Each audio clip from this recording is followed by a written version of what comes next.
आप देख रहे हैं वाक्यश्री संत यूट्यूब चैनल। जिन्हें काम है और आकुलता है वो पहले ही चले जाए।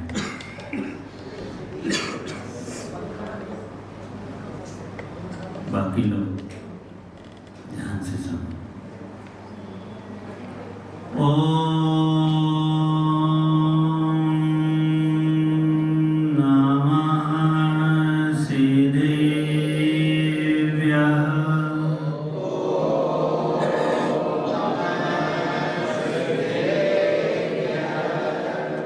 जबले अंतानंद सिद्ध परमेश्वरी भगवान की, जबले आदि ब्रह्मा आदिनाथ भगवान की, जबले 1080 चिंतामणि पाशनाथ भगवान की, जय बोले गुरुदेवाचार्य श्री युवराज सगत जी महाराज जी की।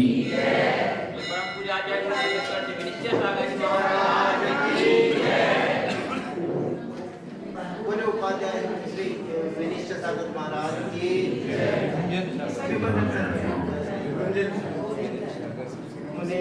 मुनिराज की जय। भव्य आत्माओं शिव चक्र विधान कर रहे हैं।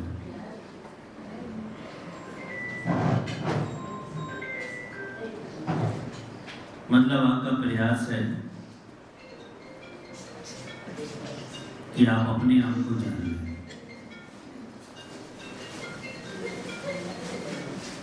सिद्धों की आराधना का मतलब होता है स्वयं की आराधना।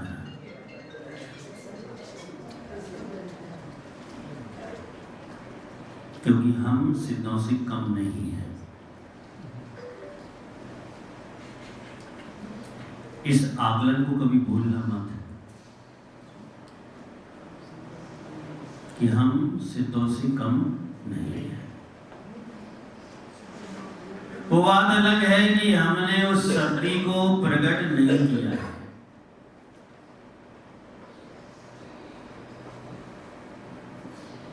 प्रकट क्यों नहीं किया है? कि हमने ऐसा पुरुषार्थ नहीं किया। क्योंकि बिना पुरुषार्थ के कुछ भी जीव को प्राप्त नहीं होता है। कुछ तो करना पड़ता है। और आपसे अच्छा कौन परिचय होगा? कुछ प्राप्त करना है तो कुछ करना पड़ेगा।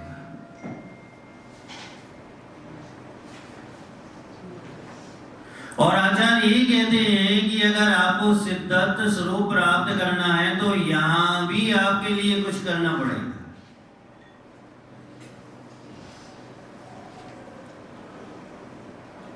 शिव चक्र विधान एक प्रकरण से जुड़ा हुआ है। ऐसा नहीं है कि मैना सुनने के पहले शिव चक्र विधान नहीं था, ऐसा नहीं है। या उसके पहले शिव चक्र विधान नहीं होते थे, ऐसा भी नहीं है। सिद्ध अगर अनादिकालीन है तो उनकी आराधना भी अनादिकालीन है। फिर भी एक स्त्री के व्यक्तित्व से शिव चक्र विधान को जोड़ा गया है। और वो इसलिए जोड़ा गया है कि वह रास्ता प्रशस्त वहां से होता है जो सिद्ध बनने का है। 700 कोड़ियों की बात चलती है, शिवपाल की बात चलती है, मैना सुनने की बात चलती है। ये सभी के सभी मोक्षगामी जीव हैं। और उन्होंने उस आराधना से ये प्राप्त किया कि सिद्ध बनने की रास्ता को खोल लिया इन्होंने।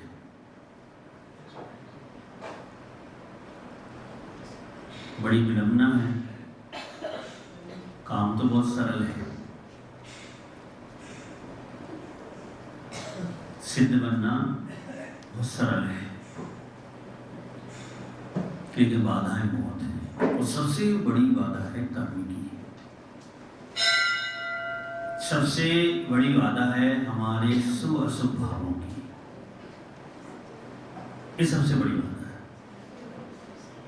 क्योंकि हम निर्णय कर लेते हैं कि हम आराधना करेंगे, लेकिन हमारा भाव जब तक निर्णय ना कर ले कि तुम आराधना कर पाओगे तब तक आराधना नहीं कर सकते। बोले मुनिराज के बारे में पूछा गया, उन्होंने कहा कि जिस वृक्ष के नीचे बैठे हैं उतने बहुत शेष हैं। लौट के आया व्यक्ति पहले प्रसन्न था, हर्षित था, खुश था। केले का वृक्ष है, कितने पत्ते होते हैं? 2, 4, 5, 6। और बैठे कहाँ मिले? इमली के वृक्ष के नीचे। कितने पत्ते होते हैं?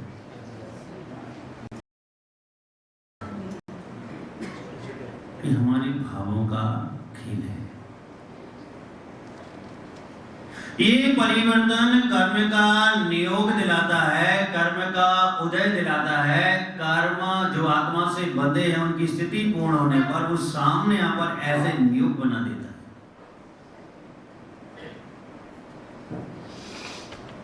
और हम सबसे बचते हैं, दरवाजा बंद कर लेते हैं, चोर घर में ना आ जाए। अच्छे से लॉक करते हैं, लॉक को बार बार देख लेते हैं कि कोई घर में अंदर ना आ जाए। लेकिन कभी हमने अपने आप को लॉक नहीं किया कि अशुभ कर्म अंदर ना आ जाए। ये हमने प्रयास नहीं किया कि हम संवर कर सकें, यानी लॉक कर सकें और आश्रव रुक जाए।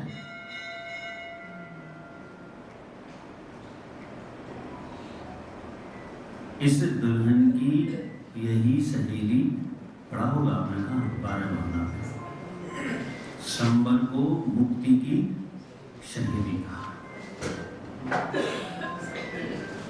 क्योंकि अगर संवर नहीं होगा तो मुक्ति भी नहीं होगी। एक आगम का कथानक आपको बताते हैं, वैसे आपने सुना होगा।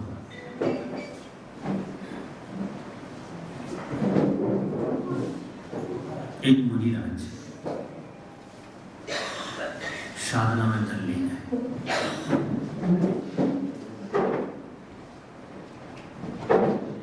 साधना तो आप जानते हो, जो संवर को प्राप्त कराए वो साधना है। जो आश्रव और बंध को कराए वो साधना नहीं है। संवर को प्राप्त करा दे वो साधना है। संवर क्या होता है महाराज? उनको तो यही नहीं मालूम। वो मुनिराज साधना में तल्लीन थे और उनका ये प्रयास था कि एक भी कर्म की कणिका आत्मा से बद्ध ना हो, यानी आश्रव को रोक देना ही संवर है। जैसे आप द्वार बंद कर लेते हैं, ऐसे आश्रम के द्वार बंद करने को क्या कहते हैं? संवर कहते हैं। साधना भी कैसी? आचार्य महाराज लिखते हैं, धूल शरीर पर जम गई, जंगल में बैठे हुए हैं, वायु के माध्यम से तृण, पत्ते और भी अन्य चीजें आकर उनके शरीर को ढक रही है। और इतना ढक दिया कि एक मनुष्य आकार सिर्फ एक ऐसा लग रहा है कि कचड़े का ढेर है, ऐसा लग रहा है कि तृणों का ढेर है, ऐसा लग रहा है कि मिट्टी का धूल का ढेर है। घोर तप। कौन सा तप? घोर तप। जहां ये भी सुबोध नहीं है कि शरीर की क्या स्थिति है, शरीर पर क्या लगा हुआ है, शरीर की क्या स्थिति बन रही है, कोई प्रोचित नहीं। ऐसा था। हम लोग जब चिंतन करते हैं सामान्य में, तरसते हैं, कितना बड़ा दुर्भाग्य है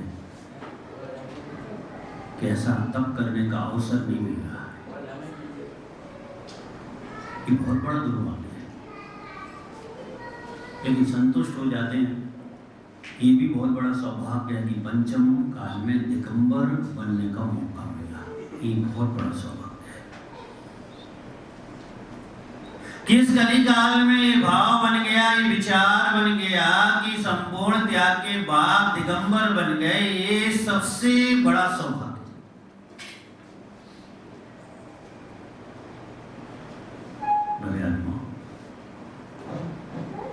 एक राजा शिकार पर निकला था और वो हार गया, थक गया, पसीना पसीना हो गया, परिश्रम ज्यादा हो गया, शिकार नहीं मिला उसे। जब वन जीवों के तीव्र पुण्य का उदय होता है तो शिकारियों को शिकार नहीं मिलता। और हम तो यही भावना मानते हैं कि वन जीवों का तीव्र पुण्य का उदय चले ताकि शिकारियों को शिकार न मिले। यही भावना परिषद करते हैं। और जब ये सब हो गया, थकावट आ गई, सुबह से शाम आ गई, धूप लगी, कंठ सूख गया, हाल बेहाल हो गया, चिड़चिड़ापन आ गया, क्रोध था, कितनी मेहनत के बाद भी कुछ प्राप्त नहीं हुआ। आपको अच्छी तरह से अनुभव है। काम ना बने फिर कैसा लगता है?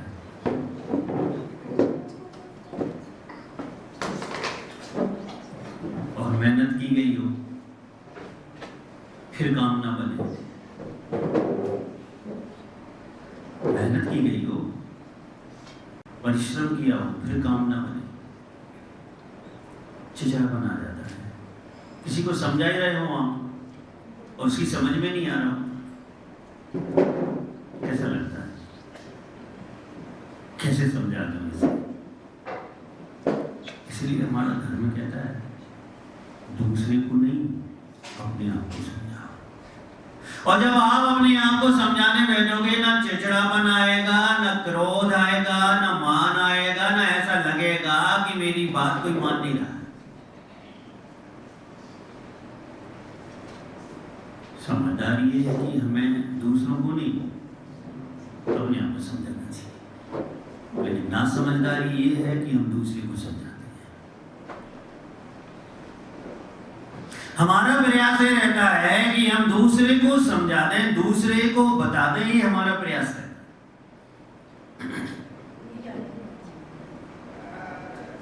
अब वो क्रोधित था, तनाव में था, चिड़चिड़ापन था, आज चला रहा था रथ पर सवार, सामने दृष्टि पड़ गई उस ढेर पर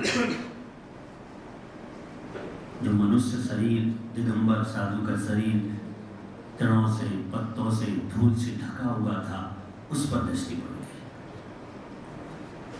उसे ऐसा लगा कि ये कोई झोपड़ा जैसा है और इसके अंदर कोई जानवर है। ऐसा संभावित उसने विचार किया। रथ से उतरा और उसने उस ढेर को सैनिकों से इधर उधर करने को कहा तो एक दिगंबर साधु उससे प्रकट हुए, क्योंकि अंदर बैठे थे। बरसों की धूल, बरसों का, महीनों का कचरा इकट्ठा हो गया था तो ढक गए थे। जैसी वो धूल हटाई गई, कचरा हटाया गया, चेहरे पे दृष्टि पड़ी, उस राजा को जाति स्मरण हो गया। जाति स्मरण, पूर्व भाव की घटनाएं स्मरण आ जाना, ये क्या है? जाति स्मरण। पंचम काल के इतिहास में अभी तक किसी को भी जाति स्मरण का प्रमाण नहीं है, क्योंकि जाति स्मरण भी विशेष ज्ञानावरणी कर्म के क्षयोक्षम पर निर्भर करता है। जब तक विशेष ज्ञान वर्णी कर्म का क्षयोक्षम नहीं होगा तब तक किसी को जाति स्मरण नहीं हो सकता।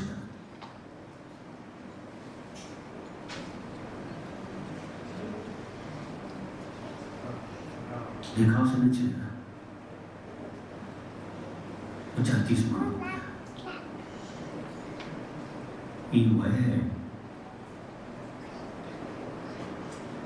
निकली हुई पर्याय में जिसने मेरे चारों पैर काटे थे, ये वह है। और जैसे ही निर्णय किया, जैसे ही जाति गुण हुआ, तलवार निकाली, हिंसा का भाव बनाया और मुनिराज के दोनों पैर और दोनों हाथ काट दिए।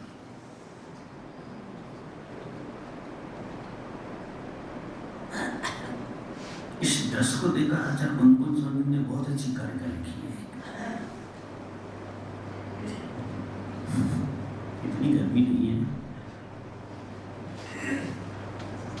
इक्को करेदि कम्मम इक्को हिंडदि धीर संसारे चायदि मर्यदि इक्को तस फलम भुंजदि इक्को। वार्षानुपेक्षा में उन्होंने कहा था।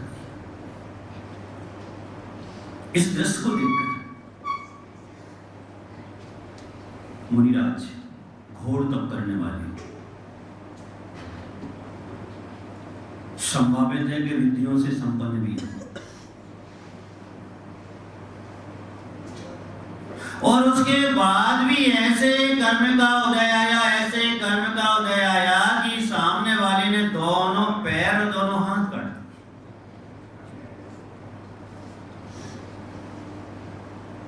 विचार करके उनके सामने हम कुछ नहीं है और हमारे सामने आप कुछ नहीं है, ऐसा मान लो। हमारी क्या स्थिति बनेगी? ये हमें बार बार अपने चिंतन का विषय बनाना चाहिए कि हमारी आत्मा से लगे हुए अनंत कर्म तीव्रता लेकर जिस समय उदय में आएंगे तो हमारा क्या हाल होगा, हमारी क्या स्थिति बनेगी, इस पर हमारी दृष्टि निरंतर होनी चाहिए।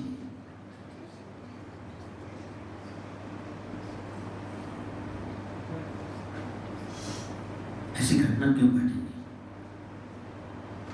अतीत में जाने की जरूरत है। क्योंकि जैसी घटना ये थी वैसी ही घटना उन मुनिराज के साथ घटी थी। वो शिकार को निकले थे गृहस्थ अवस्था में, राज्य अवस्था में, वो भी शिकार को निकले थे, उन्हें भी शिकार नहीं मिला था। वो भी चिड़चिड़े थे, उन्हें भी क्रोध आ रहा था, उनका भी कंठ सूख रहा था। वो नदी किनारे पानी पीने गए तो जैसे ही उन्होंने हाथ डाला तो बहुत बड़े कछुआ बाहर आ गया। उन्होंने सारी गुस्सा, सारा क्रोध कछुए पर निकाल दिया, उसके चारों पैर काट दिए। उस कछुए ने संकलेश के साथ मरते मरते निदान किया कि मैं इसी का पुत्र होकर इसके हाथ पैर काटूं।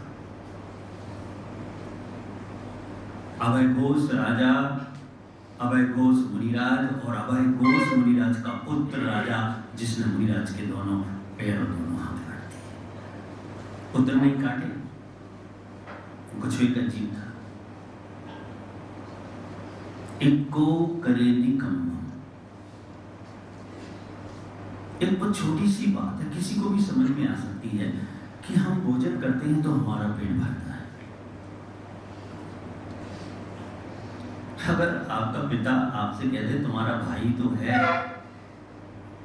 उसके लिए ये वाला मकान दे देते हैं, तो आप क्या कहते हो? भाई तो है लेकिन उसके मिलने पर मुझे नहीं मिलेगा।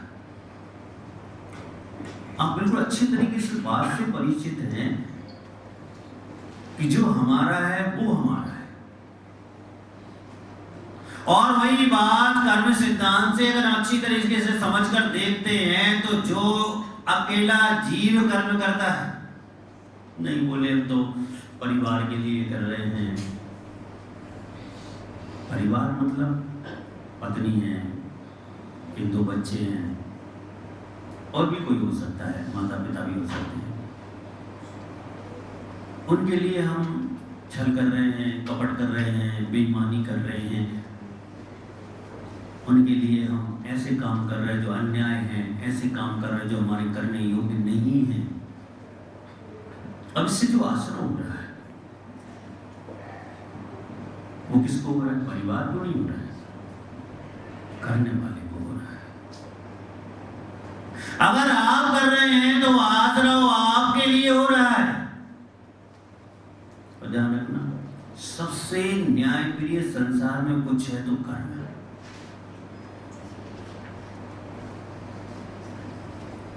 अगर मुनि होगा तो भी पक्षपात नहीं होगा, ग्रस्त होगा तो भी पक्षपात, पैसे वाला होगा तो भी पक्षपात नहीं, गरीब होगा तो भी पक्षपात नहीं। जो करेगा उसको आसरा, उसको बंद होगा, वो करने वाला अकेला होगा, किसी के लिए कर रहा हो, किसी कारण से कर रहा हो, आसरा उसी को होने वाला है। ध्यान रखिए, ये बच्चे हैं, हमें समझ में नहीं आता कि सब कुछ तुम्हारी ही जिम्मेदारी है, क्यों कर्ता बन रहे हो? अरे तुम कर्ता बन भी नहीं सकते। तीर्थंकर भगवान का स्पष्ट उपदेश है कि कर्ता आत्मा स्वयं हो सकता है, जीव स्वयं अपना कर्ता हो सकता है, वो दूसरे का कर्ता नहीं बन सकता। ये बैठे भगवान बात सुना, सिर पटक पटक के लहू लुहान हो जाओ, ऐसा हाथ करने वाले नहीं कि भैया रुक जाओ, चलो ये तो मूर्ति है साक्षात, चलो भगवान नहीं मिल रहा है। कोई भी व्यक्ति जब तक आपके अनुकूल कर्म का उदय नहीं आएगा, कोई सहयोग करने के लिए हाथ नहीं बढ़ाएगा। की दृष्टि जाएगी, हजार व्यक्ति सोचेंगे गलत है, इसको तकलीफ है, इसको परेशानी है, लेकिन एक भी व्यक्ति हाथ नहीं बढ़ाएगा क्योंकि आपका अनुकूल कर्म का उदय अभी नहीं है।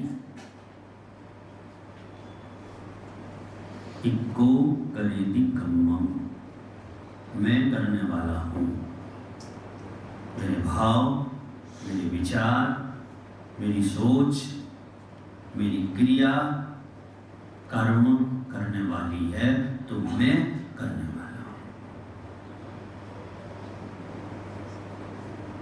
इक्को करेदि कम्मम, हिंडति धीर संचायदि मर्यादि।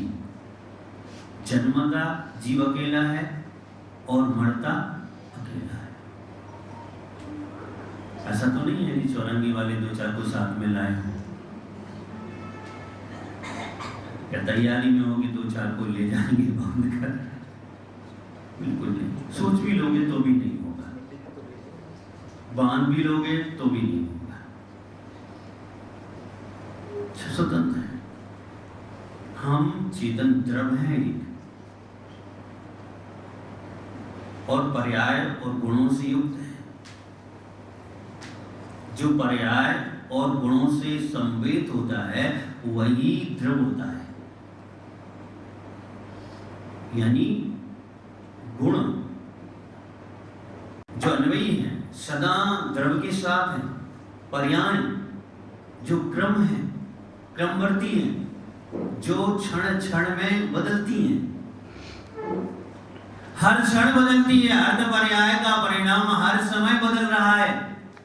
व्यंजन पर्याय स्थायी होने के बाद भी परिवर्तनशील है।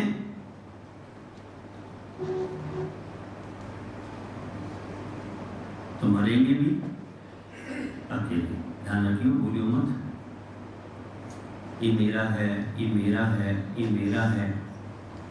लेकिन जब मरोगे तो मेरा मेरा तो मेरा ही रहेगा। वो फल तो देगा, अशुभ साथ नहीं देगा। कितनी मजबूती से हाथ पकड़ा। वो हाथ जो आपने पकड़ा है, उस हाथ से जो राग हुआ है, उस व्यक्ति से जो राग हुआ है, उससे जो अशुभ कर्म बना है, वो अगले अगले मोह में फल तो देगा, लेकिन वो जीव साथ नहीं देगा। जिसके कारण अशुभ आचरण किया है वह बाद में आपके लिए अशुभ फल देगा, लेकिन वो जीव साथ नहीं देगा। अबे आत्मा, हमें बहुत अच्छा लगता है, ये अपना है, ये अपना है, हम नहीं समझते। जो अपना है ना, वही हमारा पराभव करने वाला है, कि हम ना समझी से अपना समझ रहे हैं ना।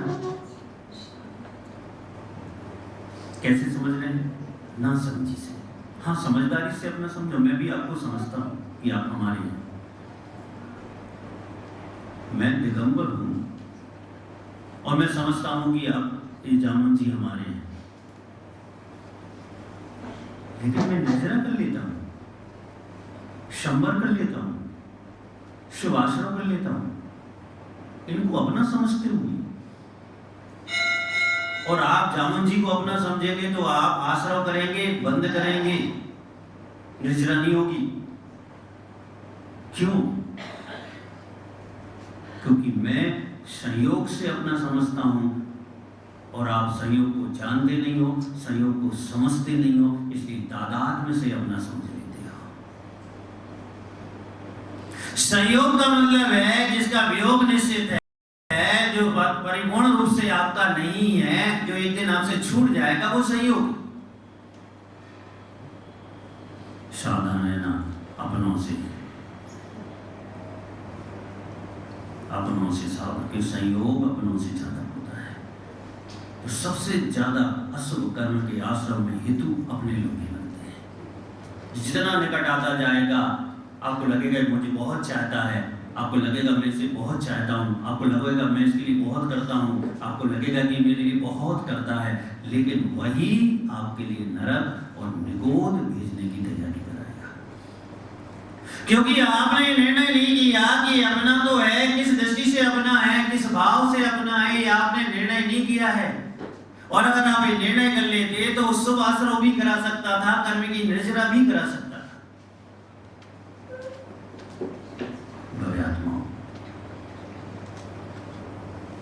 चायदी मर्यादी इको हिंददी धीर संसारे। कहाँ? संसार को जानते हो? हमारा हम तो अपना फ्लैट जानते हैं, अपने बच्चों को जानते। सिटियों में ऐसे होता है, इससे बाहर की दुनिया भी है। और कितनी बड़ी दुनिया है मालूम है?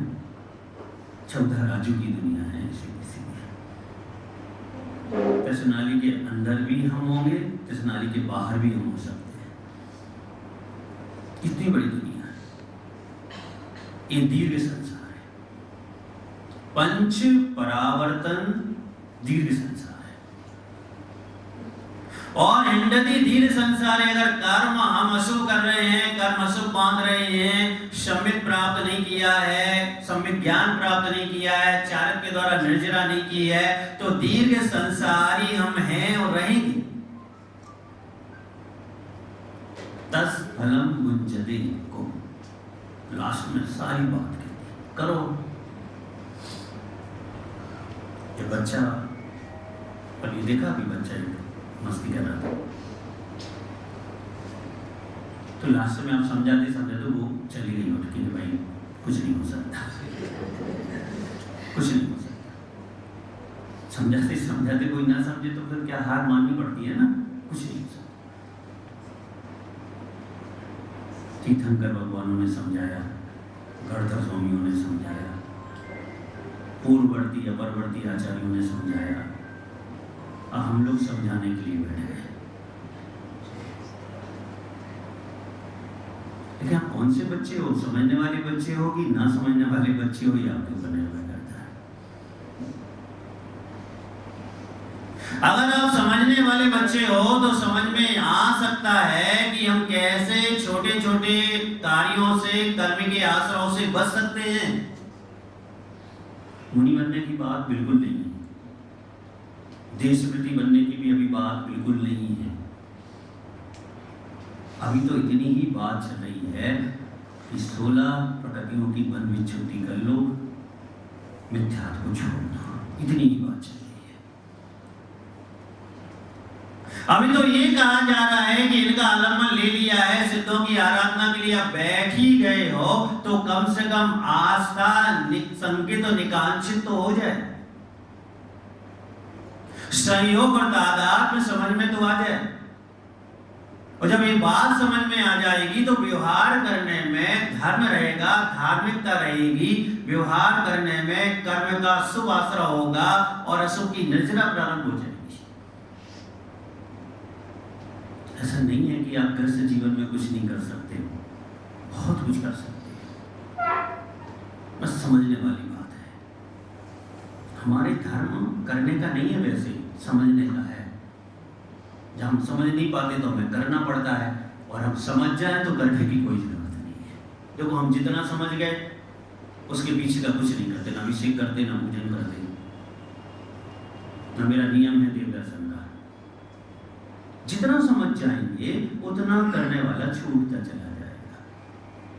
7वें गुणस्थान में पहुंचेंगे, जो छठे में कर रहे वो भी नहीं करना, क्योंकि और से ज्यादा समझ गए। तो कैसा है हमारा धर्म? समझने वाला। और हमें ये कोशिश करना चाहिए कि हमें समझ में आ जाए। हम अंजन चोर का बहुत उदाहरण देते हैं, बहुत बातें करते हैं, लेकिन एक ही चीज तो ग्रहण कर लो कि आत्मविश्वास कितना दृढ़ था उसका। वो बात अलग है कि चलिम शरीरी था, ये बात अलग है कि बज में सब नारा सैनंदारी था, वो बात अलग है कि राजपुत रहा पहले वो बात अलग है कि क्षमता इतनी ज्यादा थी कि एक बार में अंजन सिद्ध कर लिया था उसने, ताकत थी, शरीर में बल था, उसके मन की एकाग्रता भी थी, लेकिन आत्मविश्वास दृढ़ था। लेकिन आपका आत्मविश्वास तो दृढ़ नहीं है। अगर आपसे कोई कह दे उपवास कर लो आज, आप हिल जाओगे। कैसे हो जाओगे? उपवास ना बाबा, मुझसे नहीं होता। और अभी अस्पताल में भर्ती हो जाओ, डॉक्टर कहते कुछ नहीं देना 24 घंटे। अरे वाह, डॉक्टर्स कहोगे 48 घंटे सही, लेकिन मरना नहीं चाहिए, शक्ति आ जाएगी। आप अपने आप को नहीं पहचान रहे हो। जहां भूखा रहने की जरूरत नहीं है वहां भूखा रह रहे हो, और जहां भूखा रहने की जरूरत है वहां भूखा नहीं रह रहे। ये आत्मविश्वास जब तक जागृत नहीं होगा तब तक आप धर्म और धर्म ध्यान नहीं कर सकते। ये हेरा खेरा वाला दर्शन नहीं है। उठाया लोटा पानी भरा और ढाल दिया, हाथ में सामग्री ली और सिर पर चढ़ा दी। ये सिर पर चढ़ाने वाला धर्म नहीं है, ये दूर चढ़ाने वाला धर्म है। अद्भुत है, अनोखा है, सारे विश्व में अलग है, क्योंकि यहाँ आपके सोचने से बहुत कुछ आपको मिल सकता है, आपके विचार करने से बहुत कुछ मिल सकता है, निर्णय करने से आपको बहुत कुछ मिल सकता है। अभय घोष मुनिराज का चिंतन हमेशा करना चाहिए। जब वो राज अवस्था में थे उन्होंने कछुए के पैर काटे थे, और जब मुनि अवस्था में आए उन्हीं के पुत्र ने उनके हाथ और पैर काट दिए। कर्म आश्रव बंध को प्राप्त होता है तो उसकी निश्चित रचना होती है। जब आप जीवकांड पढ़ेंगे, जिसने पढ़ा होगा तो समझा होगा। जब निश्चित रचना होती तो अनुभाग बनता है, क्योंकि कसाय की जैसी तीव्रता होती है वैसा अनुभाग बन जाता है। अनुभाग का मतलब है फल देने की शक्ति। अगर मैं किसी को डांट रहा हूं तो मेरा डांटना का ढंग नहीं उपयुक्त है, मेरे डांटने की कसाय देखना उपयुक्त है। अगर कसाय तीव्र है तो तीव्र अनुभाग बनने वाला है, तीव्रता लेकर बनेगा, तीव्र फल देगा आगामी समय में। स्थिति भी लंबी बनेगी। भावे आत्मा मत दो किसी को गाली, गाली नहीं दोगे तब भी आपका आसानी से चलेगा। मत करो किसी से ईर्षा, ईर्ष्या नहीं करोगे तब भी आपका आसानी से काम चलेगा। मत करो किसी की बुराई, किसी की बुराई नहीं करोगे तब भी आपका जीवन आसानी से चलेगा। क्योंकि ये छोटे छोटे कार्य आपकी आदत हो गई है, आपको समझ में नहीं आते हैं और तीव्र तीव्र आश्रय और बंद करा देते हैं, तीव्र अनुभाव को बनाते हैं। राजा ने सोचा कि हम तो शेर का शिकार कर लेते हैं, बड़े बड़े जानवरों का शिकार करते हैं, कछुए के 4 पैर काट दिए तो क्या हो गया, उसको सहज था। लेकिन जब वो अनुभाग तीव्र बढ़ा था और उदय में आ गया तो मुनिराज जैसी अवस्था में, घोर तप करने वाली जैसी अवस्था में, चरम शरीरी जैसी अवस्था में पैर और हाथ करती है। भले को ध्यान में तल्लीन होते गए और केवल ज्ञान को प्राप्त कर लिया, मोक्ष हो गया। वो अलग विषय है, क्योंकि वो उनका आत्मविश्वास था कि ऐसी अवस्था में भी उन्हें अब समझ में आ गया, उस समय समझ में नहीं आता कि आत्मविश्वास नहीं था। तो भव्य आत्मा, समय हो रहा है, क्या समझ में आया? कुछ नहीं आया समझ में। एक जगह ऐसी प्रवचन चल रहा था, मैंने पूछ लिया भैया क्या समझ में आया? किसी का कुछ चेहरे पे वो नहीं देखा, मैंने कचा हाथ उठाओ, किसी ने हाथ नहीं उठाया। एक छोटे से बच्चे ने हाथ उठा दिया, 12-13 साल का होगा। बड़ा अच्छा लगा मुझे, इतने बड़े बड़े लोग बैठे हैं, पंडित जी होते तो हाथ नहीं उठाते उस सवाल, वो बच्चे ने उठा दिया। तो मैंने कहा इसको माइक दे दी, समझा देगा क्या समझ में आया। मालूम उसने क्या समझाया कि महाराज मुझे ये समझ में आया कि किसी को कुछ समझ में नहीं आया।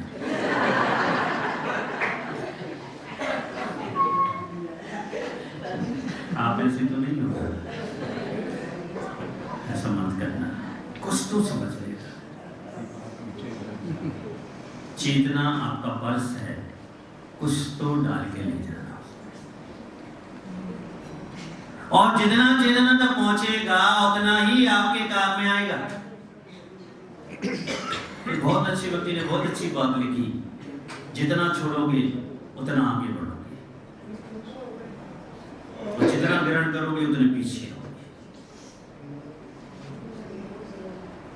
वजन लाभ दो 20 पर चलो, बैठ के रह जाएगा, वजन ले लो सारा और चलो तो शीघ्र चल जाएगा। अभय घोष मुनिराज का हमेशा चिंतन होना चाहिए, ताकि हमें भान बना रहे कि मैं जो कर रहा हूं इसका कर्म मैं भोगूंगा। इको करेदी भूलना मत, तस फलम मुंजदे। और ये समझ रहेगा तो सिद्ध चक्र में सिद्ध भगवान समझ में आएंगे, और उनकी वो आत्मा समझ में आएगी जहाँ रंच मात्र भी कर्म कलंक नहीं है, और तुम समझ में आओगे जहाँ सिर्फ मात्र कर्म कलंक से आत्मा भरी पड़ी है। तो इन्होंने जो पुरुषार्थ किया वही पुरुषार्थ हमें करना है, ताकि हम भी ऐसे बन सकें। इस बात को बनकर समझ लेंगे। जय बोलिए गुरुदेव आचार्य श्री विराट सागर जी महाराज की जय।